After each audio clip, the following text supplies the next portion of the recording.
Bonjour tout le monde, bonjour à tous, bonjour à toutes. Pourquoi certaines personnes ont la conviction, voire la certitude qu'ils sont des chanceux et d'autres pas? Pourquoi certains ont de la réussite et d'autres pas? Est-ce que vous-même, vous avez le sentiment d'être des chanceux et des chanceuses? Est-ce qu'il y a une méthode qui permet de devenir chanceux? C'est ma conviction. Je suis convaincu que la chance, c'est le résultat d'une méthode. C'est d'ailleurs ce que j'ai écrit dans mon livre qui s'appelle Oser la chance et dont je vais partager avec vous aujourd'hui plusieurs clés pour devenir des chanceux et des chanceuses. D'abord, rien à voir avec la théorie. Ce que je vais vous décrire est purement inspiré de ma vie personnelle et de mes observations. Ma vie personnelle, c'est en plus de 25 ans de carrière comme directeur, cadre dirigeant, j'ai vécu à 5 reprises une rupture de mon contrat de travail. Une rupture de son contrat de travail à force de réorganisation, de fusion, d'acquisition, vous savez, c'est comme une rupture, comme un divorce. Il y en a toujours un qui est plus d'accord que l'autre. Mais il faut en faire quelque chose. Et la question, c'est qu'est-ce qu'on fait quand ça nous arrive? Moi, j'ai choisi d'en faire quelque chose de positif, même si sur le moment, c'est forcément une épreuve. C'est la même chose pour tout le monde. Quelque chose de positif parce que j'ai choisi à chaque fois d'en apprendre quelque chose, de m'engager, d'aller de l'avant et de rebondir, d'aller plus loin, d'aller plus haut, aussi souvent que possible. C'est ce qui m'a motivé, c'est ce qui m'a inspiré, et c'est ce qui a donné lieu à l'écriture de ce livre, et donc à ce que je vais vous présenter. Plusieurs clés sont indispensables pour devenir des chanceux et des chanceuses. La première, elle est fondamentale, c'est que vous avez tous et toutes, à l'intérieur de vous, deux voix qui vous parlent. Tout ce qui produit de la chance vient déjà à l'intérieur de vous. Vous avez deux voix qui vous parlent. La première, c'est votre saboteur. La deuxième, c'est votre allié. Votre saboteur, c'est cette petite voix qui vous dit « Attention, c'est dangereux. Tu risques de ne pas y arriver. D'autres ont essayé et n'ont pas réussi. Pourquoi toi, tu y arriverais ?» Et finalement, est-ce que ce n'est pas plus risqué d'essayer ce projet-là plutôt que de ne pas le lancer? Est-ce que ce n'est pas plus risqué de tester quelque chose de nouveau plutôt que de rester comme on a toujours fait? Ça, c'est votre saboteur. Votre allié, c'est l'inverse. C'est une voix qui vous dit « tu peux y arriver ». D'autres ont réussi. Tu as en toi la capacité, tu as de la force, tu as de l'énergie. Fais-toi confiance. Ose, essaye. Une fois qu'on a compris qu'on a en nous ces deux voix qui nous parlent, la question que je vous pose, c'est laquelle de ces deux voix vous avez l'habitude d'écouter? Et en prenant conscience, la question qui vient derrière, c'est demain, laquelle de ces deux voix vous choisirez d'écouter?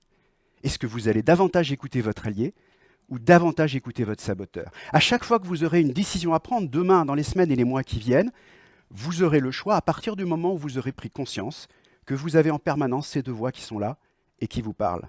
Ça veut dire qu'en conscience, vous choisirez d'écouter l'une ou l'autre, plutôt votre allié, plutôt votre saboteur. D'ailleurs, un petit exercice qui fonctionne très bien, c'est tous les jours qui vont venir, vous demandez à la fin de la journée quel temps j'ai consacré à écouter mon allié, quel temps j'ai consacré à écouter mon saboteur.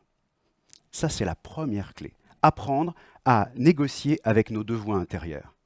La deuxième clé, elle est absolument indispensable, c'est de chausser les lunettes de l'optimisme.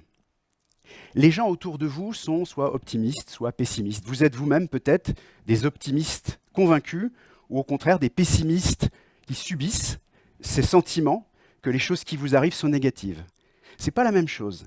Les gens qui chaussent les lunettes de l'optimisme, ils ont cette capacité à voir autour d'eux énormément d'opportunités, énormément d'occasions de tester ou de se lancer dans des nouveaux projets.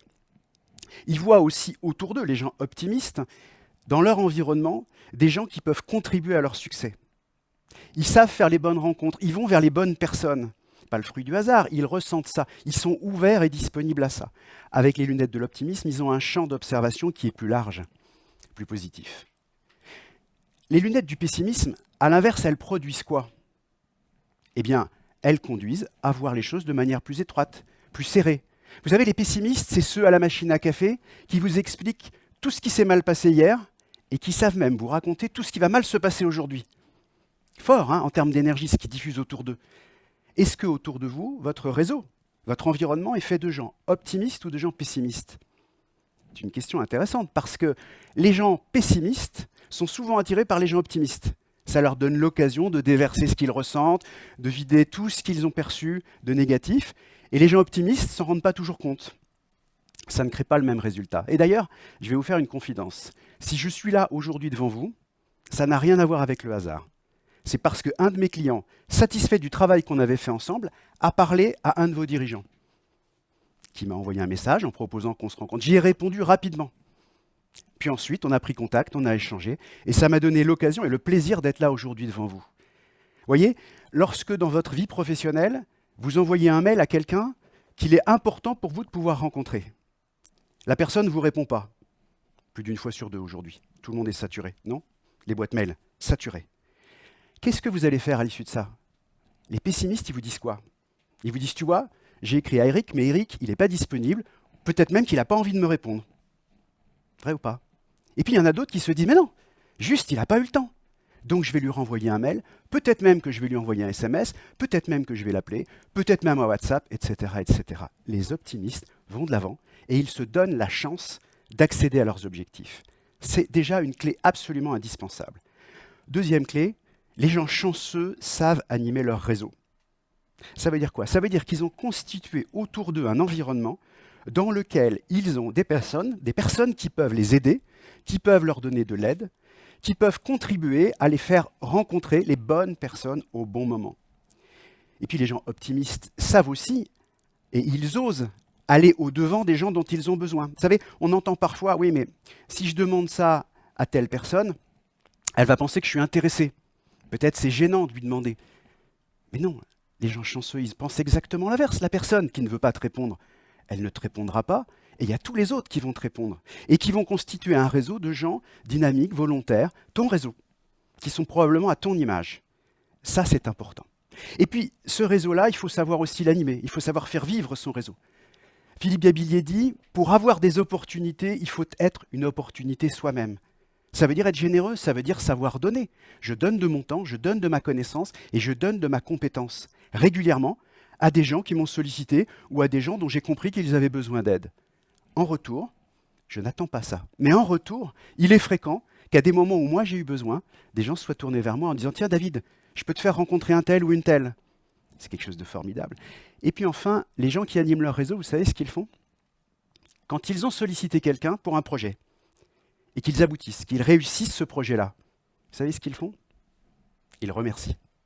Le petit message qui dit « Au fait, il y a 1 mois, il y a 3 mois, tu m'as mis en contact avec un tel. Merci, ça y est, j'ai réussi mon projet. » D'autres, à l'inverse, vous sollicitent, vous demandent de l'aide. Une fois qu'ils ont eu cette aide, plus jamais vous avez de nouvelles. Les chanceux, c'est l'inverse. Ils savent animer leur réseau, ils savent l'entretenir. Ce n'est pas la même chose, ça ne crée pas le même résultat. Donc entretenir son réseau, c'est quelque chose de très important. Un point aussi important pour les gens qui sont chanceux, c'est des personnes qui se fixent des objectifs, comme vous, comme moi, mais des objectifs parfois très ambitieux, parfois plus restreints, mais même les objectifs ambitieux, ils les décomposent en petites séquences réalistes et réalisables. Ça veut dire que chacune de ces séquences nous permet de trouver l'énergie pour la mettre en œuvre. Vous savez, les gens qui ont énormément d'ambition, ça me fait penser à mes amis qui s'inscrivent à la salle de sport le 2 janvier. Vous voyez? Alors on y va le 3, on y va le 7, le 8 il fait gris, le 9 on est tout seul, personne ne veut y aller, puis petit à petit on a notre abonnement qui est là. C'est chouette parce qu'on sait qu'on peut y aller et on n'y va pas. Eh bien, ce n'est pas la même chose. Les gens qui se fixent des objectifs atteignables sont raisonnables dans ce qu'ils se mettent à disposition et ça leur donne la capacité à en faire quelque chose. Et puis ils savent fêter leur succès. Quand ça fonctionne, eh bien, ils savent célébrer, mais pas tout seuls. Ils partagent avec eux, avec leur réseau, avec leurs amis, avec leur environnement, le fait que ça y est, on a testé quelque chose et ça a fonctionné. Ça fait du bien à eux et ça fait du bien à ceux qui les entourent. C'est donc pas neutre. Alors, j'ai beaucoup parlé des chanceux, j'en ai conscience, il faut quand même qu'on dise un mot sur les malchanceux. Vous en connaissez, les malchanceux? Ils sont extraordinaires. Ils vous expliquent qu'ils ne vont pas y arriver. Ils vous expliquent même pourquoi ils ne vont pas y arriver. Après, ils échouent, ils viennent vous voir et ils vous disent « Tu vois, j'avais raison, ça n'a pas marché ». Et vous les observez et vous vous dites « C'est fascinant quand même ». Cette capacité qu'ils ont à produire eux-mêmes quelque chose qui les conduit vers leur échec ou leur insuccès. Parfois, ce n'est pas complètement un échec. 100% de ceux qui ont réussi ont d'abord essayé. Donc il faut leur dire ça, il faut les encourager et leur donner l'énergie, leur partager cette énergie-là. Alors, j'ai envie de vous poser une question. Et vous, est-ce que vous êtes des chanceux? Est-ce que vous êtes des chanceuses? Chanceux? Chanceuses? Malchanceux? On se voit tout à l'heure. On en parle. C'est indispensable.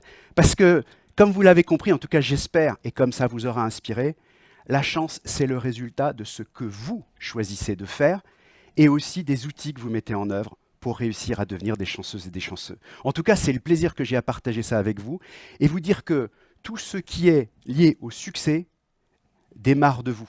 On dit que les portes de la chance s'ouvrent de l'intérieur. Donc vous avez la capacité, vous avez peut-être aussi la responsabilité, mais vous en avez en tout cas le choix. Est-ce que vous voulez devenir des chanceuses et des chanceux? Ce qui fait que demain, ce soir, dans les jours qui viennent, qu'est-ce que vous allez mettre en œuvre à partir de ce que je viens de partager avec vous? Quelles sont les clés que vous allez utiliser pour ouvrir les portes de la chance? Comment vous y prendre? Qu'est-ce que ça vous aura donné envie de faire et de mettre en œuvre? Je propose qu'on puisse échanger tous ensemble, que je puisse répondre à vos questions. En tout cas, moi j'ai plaisir de partager avec vous aujourd'hui ces clés qui permettent de devenir des chanceuses et des chanceux. Merci pour votre attention, merci beaucoup.